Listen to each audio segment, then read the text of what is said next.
Let's call this meeting of the Hindley Homes and Royal Building Committee to order at 6:03 p.m. on December 17th, 2025.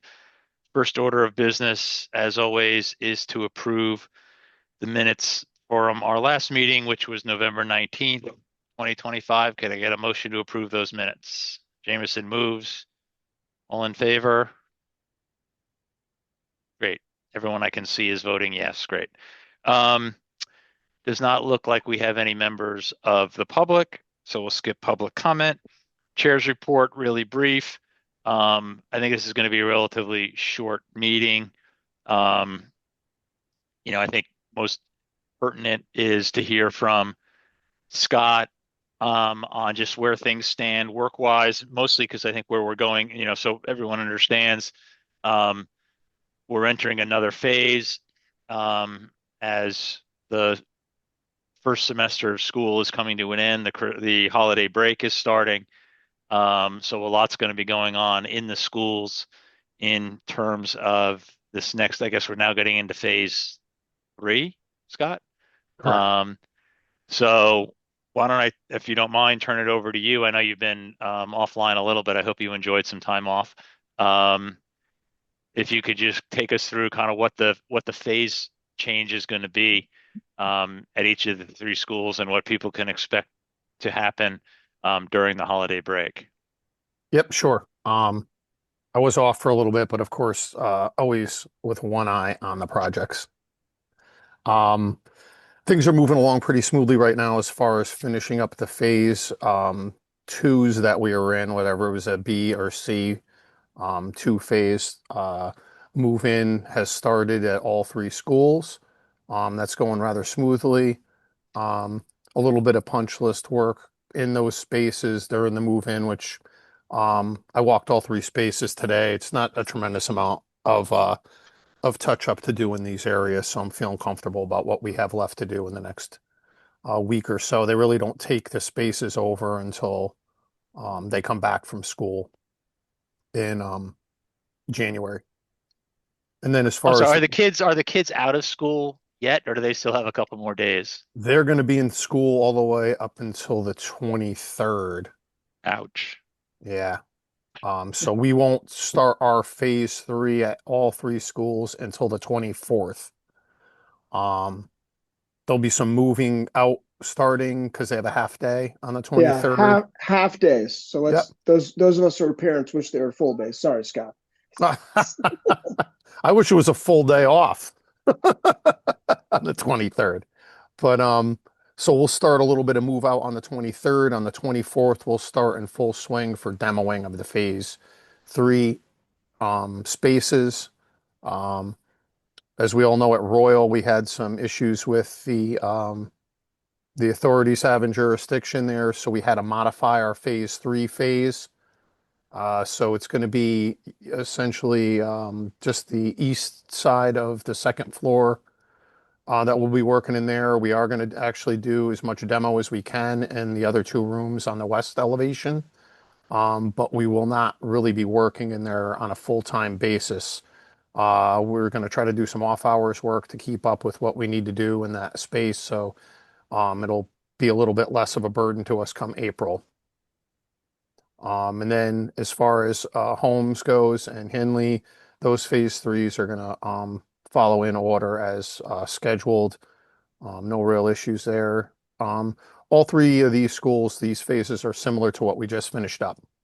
Um, so we'll be, doing various renovation work inside existing classrooms. We don't really foresee anything too out of the ordinary coming up than what we might have seen in this previous phase. There might be a a roof drain line that might have to be moved. It's not placed, once we demo some walls, so might be some small changes there. Again, maybe some areas where there was, a wall existing to remain, but once it was demoed, it's found that there was, no plaster on the existing material, so we have to build a liner wall in front of it. So small little changes like that coming up. I don't suspect anything much bigger than that. I'd like to just, Scott mentioned working with the authorities at Royal.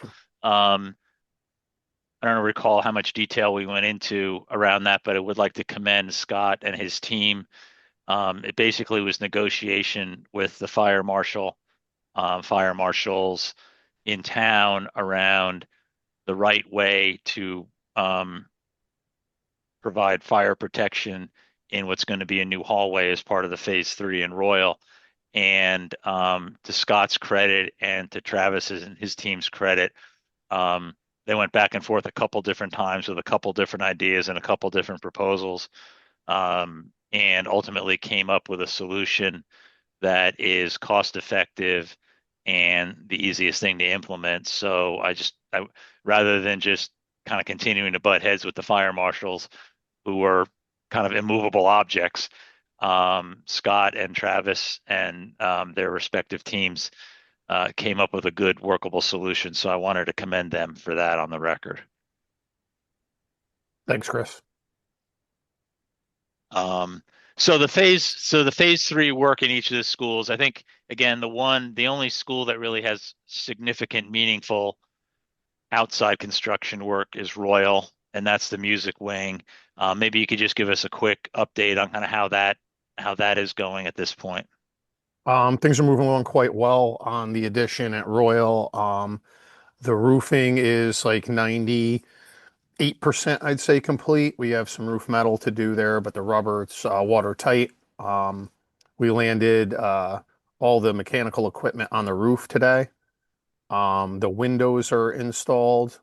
We have temp heat in there. We're moving forward with all of the ductwork and piping work, rough-ins, above ceiling and in wall. So the addition is moving along quite well on the inside. Great, great. Yep. Any questions for Scott based on that status report? Thanks. Yeah, you bet. Yeah. In terms of the wish list, we talked at some length about that in November. And where we left it, as you recall, is that it was really now in Scott and Travis's court to start the design work where design work was necessary and to start the pricing of each of those items. I don't know that we have a lot of detail to report at this meeting. I know, we have the holiday break coming up. It would be great if we could have a little bit more detail on each of those items in the January meeting, because I know some of those are going to be a little time sensitive. And I think one thing that we discussed at one of the OAC meetings, I guess I somewhat naively thought we were going to have like the whole wish list designed, priced in one package that we could discuss and approve as a single package. I think more realistically, what's going to happen is we're going to see items in ones and twos and threes that we're going to have to consider. And that's a little bit more challenging, right? Because if you see the whole package, you kind of know what the price tag is going to be for the whole package. And you can look, and we'll talk in a second about where we stand financially. You could look at the whole package. You could then compare it against where we stand in terms of our aggregate contingencies on each of the schools and say either, okay, great, we're good to go. We have sufficient cushion, go for it. This is going to be a little bit more nuanced because we're going to have to look. I think we're not going to necessarily see. I may be wrong. That was at least the impression I had from a couple weeks ago. Correct me if I'm wrong, Travis and Scott, but that we may see some items where the design is done and the pricing is done sooner than others. And from an efficiency standpoint, we may need to take up those items as to whether we want to authorize them or not. And so it's going to be a little bit nuanced in that respect, and that we're going to have to look at our contingency and say, we think everything else is going to cost something like X. The things we have pricing on is going to cost Y. Are we comfortable authorizing those things going forward? And I'm just kind of preparing the group for what I think is going to be that dynamic. Does that continue to sound correct, Scott and I'd, Travis? I'd say it's not like every individual item. I think you're talking about two, maybe three batches. The first Okay. batch, Scott identified, I don't know, maybe 9 items across the 3 buildings that focus on flooring, that are low-hanging fruit that he can get a head start on, like in next like February break. So that's what we're trying to get him on Friday, so he can get pricing information for the next meeting. And then, as much as you would, we would also like to get through that list, get Scott everything he needs for the balance, and then we can look at the rest of it. So it might just be two, like Okay. at three at the most, I think.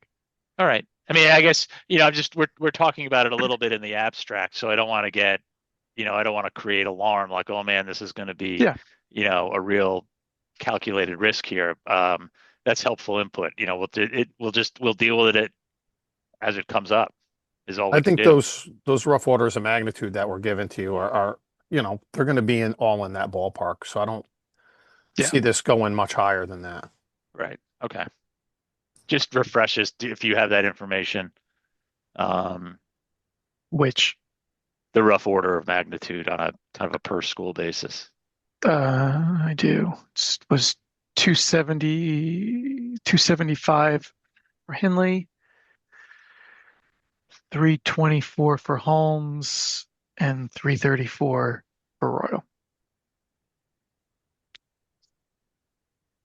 Okay. Travis, is that the delta or is that total? Like, what is that number? Sorry. I'm just looking at the current financial report, trying to jive with your the numbers there to the Th- That's the that's the total estimated construction cost. That would be the change order cost for doing those wish list projects per school. Leaving us still pretty significant, almost, in some cases, close to $900,000 per school of owner's contingency without really, and then there's the CM contingency that won't be Right, touched. right. Okay, so Okay. those are additions to the numbers that are on here, correct? Yes. That's correct.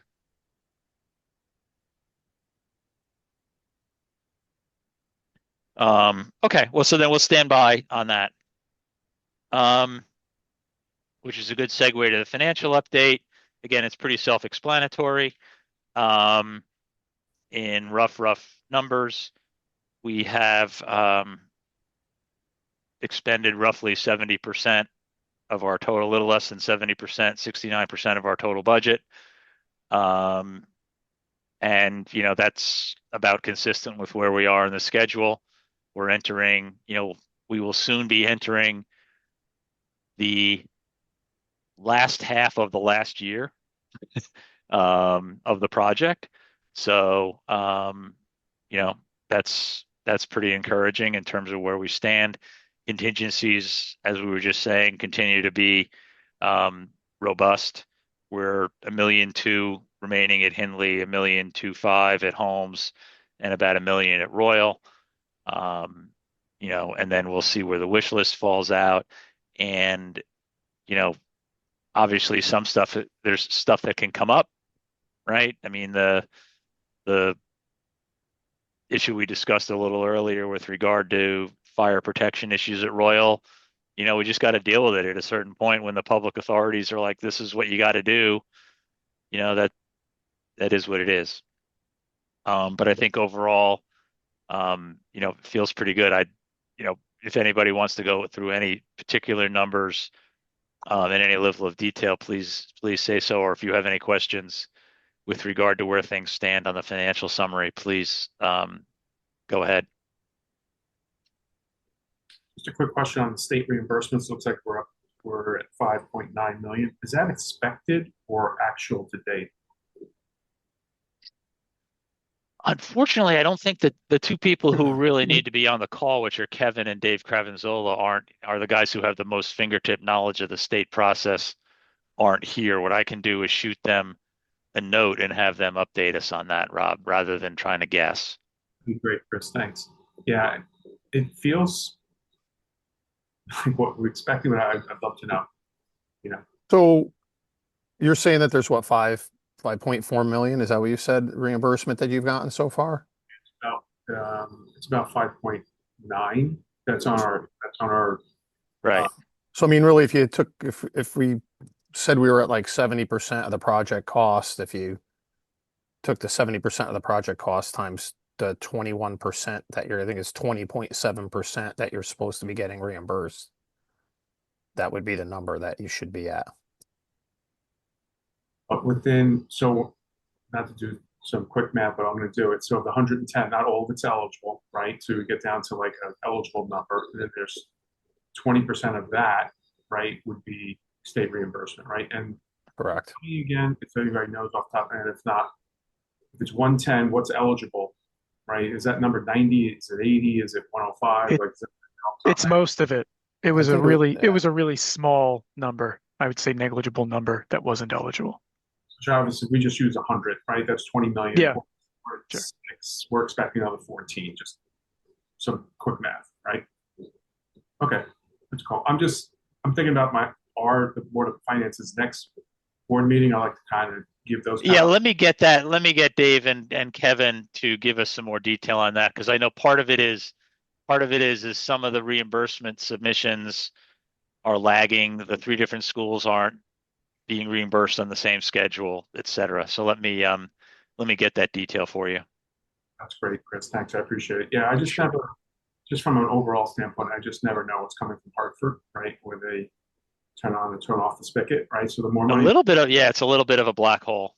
right, there's always, and it's kind of a non-legislative year from what I can tell. Like there'll be bills, but it won't be kind of what their usual 2 years is out there. So like I said, you just never know when somebody kind of changes up. I don't expect any of it like a change of formula or anything like that. But Well, right, because it would have to be retroactive, right? I mean, because we've had our budget approved. So, Yeah, that wouldn't change.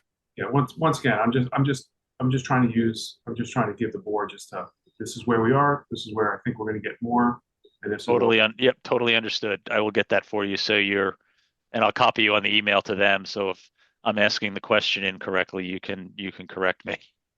Thanks, Chris. I appreciate that. Sure. Yeah. No, obviously, so.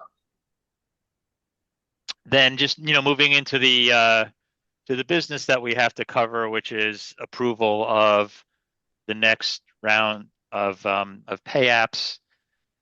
If I can get a motion to approve pay application number 19, dated November 30, 2025, for the Hindley Elementary School in the amount of $572,532.53. Dennis moves, Jameson seconds, everyone approves. Great. If I can get a motion to approve pay application 19, dated November 30, 2025, for the Holmes Elementary School in the amount of $395,758.85. Dennis moves, Jameson seconds, all in favor. Aye, great. And lastly, if I can get a motion to approve pay application number 19, dated 11/30/2025, for the Royal Elementary School in the amount of $701,626.61. Jameson moves, Dennis seconds, all in favor. Great. That was all we had for business this evening. Is there anything that anybody else wants to bring up? Then, yeah, go ahead. Yeah, for 1 second. So Yeah. now, you're right. Are we thinking that's going to be available for you and I and Sarah to sign next week, Chris? It should be available tomorrow morning. Yeah, let's get on this. I'm sure that you guys want to get paid before year end, right? Yeah, well, because I think Wednesdays are when the town does its ACHs. So if we can get them, and I don't know if town hall is going to be open on Christmas Eve. Hopefully it'll be open for at least some of it. It would make Scott's holiday a lot happier. But if we can get it signed before, I'll go in on Monday. yeah, We can and do I'll that. go in tomorrow Absolutely. morning. Okay, for sure. And I'll talk to Linda and alert Josh Kaufman just to make sure that they're teed up for these. Yeah, just let me know. Yeah. Sounds like you're tomorrow and Sarah's going to do Monday. I could squeeze in between there. Let's get this done and get people paid and get it off our calendar. Agreed. Thank you guys very much. I appreciate that. For sure. The last thing is I just, like I said, as we're coming out on, we'll be entering our last semester together. Thanking everybody for their time and their commitment, for their engagement. I really, really appreciate it. Really thank you, Scott, to your team, and please pass on our appreciation for everybody at all levels at your team. And Travis, same for you. Everybody on the KG&D team that's been involved that we don't necessarily, see their faces. And I would pass the same thing on to Kevin Monrette if he were here, and his team, for helping to facilitate all of this. I mean, the moving that's going on right now and the phase changing that's going on, a lot of that's fallen on Kevin and his team. Just in addition to their everyday jobs. So appreciation to those guys. And then lastly, just to you guys, everybody, Merry Christmas, Happy Hanukkah to everybody who celebrates their respective holidays, and a very, very happy new year. And we will see each other again in mid-January. So with that, if I could get a motion to adjourn. Sarah moves, Dennis seconds, all in favor. Thank you, everybody. Thank Much you. appreciated. Thanks, See you Chris. soon. Merry Happy Christmas. holidays. Thanks, guys. Thank you. Happy Happy New Year. holidays. Thank you. Thank you.